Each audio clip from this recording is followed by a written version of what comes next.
October junction यार, काय पुस्तक आहे दिव्यप्रकाश दुबे यांनी लिहिलेलं.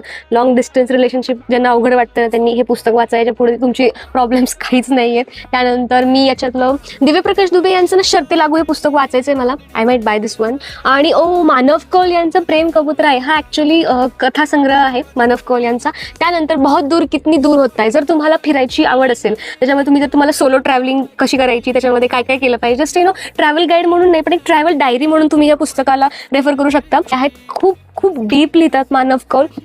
त्यानंतर अंतिम आहे, कोविडमध्ये मानव कौल यांनी ही कादंबरी लिहिली होती. याच्यामध्ये साईड बाय साईड 3 स्टोरीज चालू आहेत. पॅरलल वर्ल्ड म्हणू शकता तुम्ही याला, हे पण तुम्ही ट्राय करू शकता. आणि पत्तझड, ओके, पत्तझड ही सुद्धा एक ट्रॅव्हल डायरीज म्हणू शकतो आपण, ज्याच्यामध्ये पेंटर्सकडे किंवा जे आर्टिस्ट लोक असतात त्याच्याकडे लेखक मानव कौल कसे वळले हे यांनी सांगितलेलं आहे. इब्ने बतूती या पुस्तकावर बोलणार आहे दिव्यप्रकाश दुबे यांचं. तुमची आई सुद्धा कधी कोणी एकेकाळी एक म्हणजे मुलगी होती, कॉलेजला जाणारी, तिचे पण काही स्वप्न होते आणि कुठल्या स्वप्नांना मागे ठेवून ती आज आई या रोलमध्ये आली आहे, हे तुम्हाला या पुस्तकात वाचायला मिळतं. So yes, you can try that. आणि हे माझं मोस्ट फेवरेट आहे, यार पापा, दिव्यप्रकाश दुबे यांचं. याच्यामध्ये तुमची फादरली बॉन्डिंग कशी असते, म्हणजे युजली आईवरती यार किती पुस्तकं असतात यार, पण वडिलांवरती किती कमी लिहिलं जातं, बोललं जातं. वडिलांना काही इमोशन्स नसतात का?